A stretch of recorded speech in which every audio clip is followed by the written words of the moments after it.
Hi everybody, my name is Barry Schwartz and this is a Search Buzz video recap. Today is Friday, June 14th, and this is the search news we covered over at the Search Engine Roundtable at seroundtable.com. First up, Google launched a new algorithm specifically targeting more spammy queries like we discussed. This was coming down the pipe and now it's here. It's being rolled out over the next, I think, couple weeks or so, and they're going to keep rolling out even more so. Matt Cutts announced this the morning of XMX Advanced.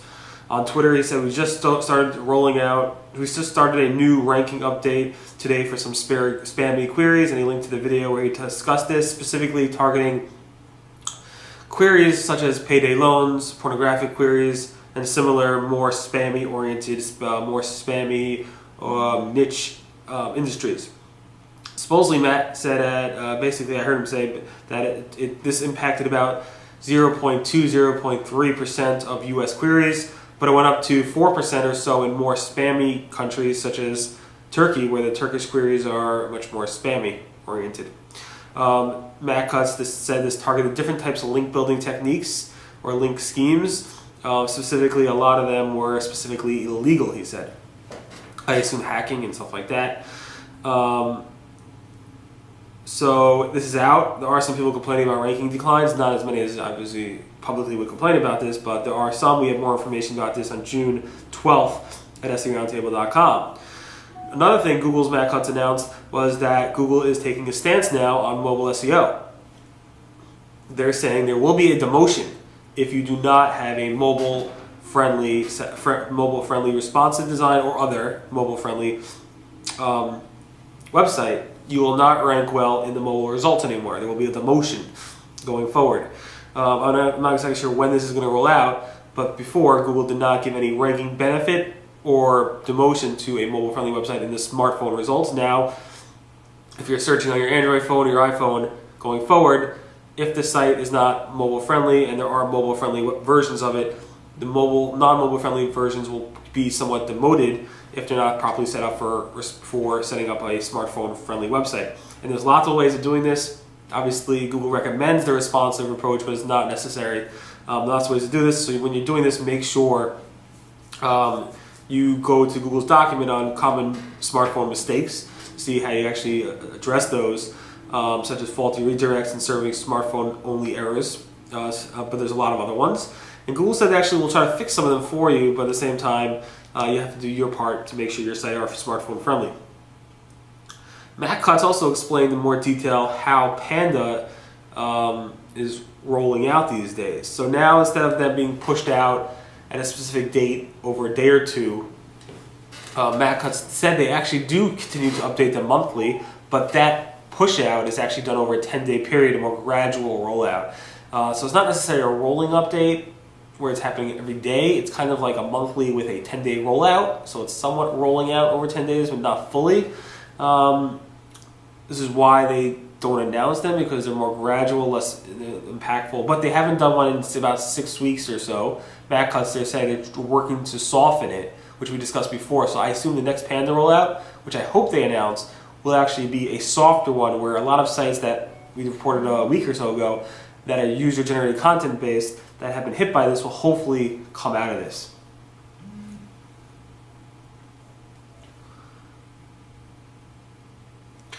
Other thing, now I covered this, I think it was Wednesday night, XMX Advanced. Matt Cutts was pulled up on stage to talk about some things, and one thing he discussed that he kind of been pushed into, which he really didn't want to talk about, was the top-heavy or page layout algorithm update. Specifically, too many ads on your website, ads are in the way of the content, Google will go ahead and penalize that website or demote that website for ranking as well in the search results.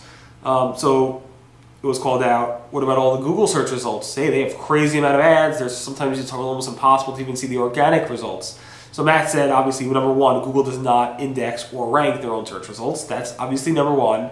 But he actually said if they did, and he didn't want to say this, but he said if they did, Google would not be hit by this penalty because it's not enough, I guess, not enough ads to go be hit by this. So I thought this meant that even in the worst case scenario, even in Google's specific worst case scenarios of the most amount of ads that Google would ever show on a search result page, that page wouldn't be hit by a page layout algorithm.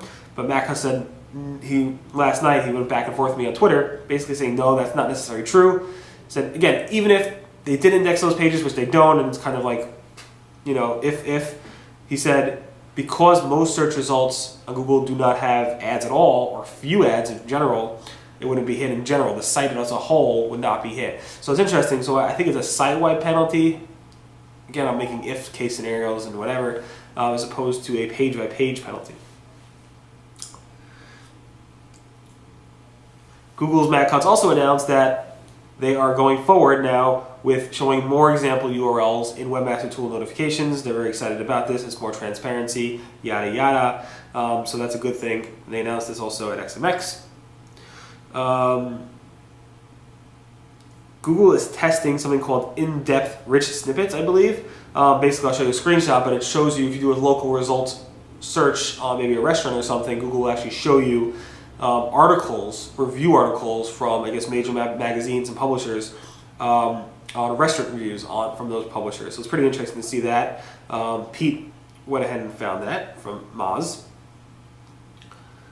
Google's Matt Cutts talked about several disavow tools mistakes that are common and that you should actually go ahead and try to address if you're actually going ahead and submitting the disavow. He had a video on this. One of the most popular one is the file you upload should be a plain text TXT file, not a Word document, not a spreadsheet, not some other weird format. It should just be a TXT file. There's a lot of other tips he gave. We posted about 6 tips, so definitely take a look at that on June 11th at SEOroundtable.com. Googlers are typically in Hacker News. You see Googlers defending Google, but now we actually see Googlers defending SEO. There was a person who went and said that SEO, basically the destruction of the web is SEO. And truth is it's not. And Ryan from Google, who's a software engineer, I believe, on the web search team, went ahead and said no, it's not the case. A large part of SEO is just making things more obvious about your web pages, making it more visible, usability and stuff like that. It's not about manipulating search results. And Matt Cutts also went in there and also chimed in and also said things that would benefit SEOs going in the SEO industry. Google launched a Google Plus dashboard for managing your business pages. It shows you a little more detail. It only affects those businesses that are on Google Plus local and verified through there, so it's pretty cool. Google officially bought Waze, the popular social mobile app for directions and social tracking of cops and traffic and all that type of stuff and accidents. Supposedly they bought it for about $1 billion. Rumor is 1.3, but I think the other rumor is $1 billion. Facebook supposedly offered them 1.2 billion. Google was rumored to actually bought them for 1.3, but then there were sources that said 1 billion. Anyway, it seems like I think Google will actually not keep Waze as a separate brand. I think in the immediate future they will, but going forward, like in a few years, it's going to be totally embedded into the Google Maps platform, in my opinion. Apple Siri will soon be powered by Bing, not by Google anymore. So in iOS 7, which was released this week, I have it on my phone, really sweet. When you do a search, when you use Siri and say search the web for whatever, or when search results actually come up in using Siri, not obviously if you search for contact or do actions on the phone, it will result in Bing or search results, but if search results do come up, it would no longer use Google, it would actually use Bing. There is no information on if it's Bing or say. It doesn't show that it's Bing, it just shows search results. It's pretty interesting to see, but Apple actually announced that it's actually powered by Bing as opposed to Google. Google AdSense is now showing similar size display ads in larger boxes. So if you have a larger ad spot, but only a smaller ad would fit. If it's a similar aspect ratio, it would actually show sometimes those ads as long as it thinks it's relevant.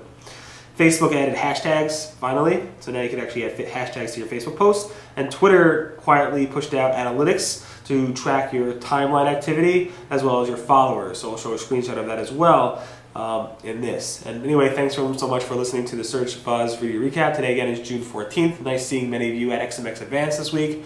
And we'll go ahead and wrap this up. My name again is Barry Schwartz, and this is the search news we covered over at the Search Engine Roundtable at SEOroundtable.com.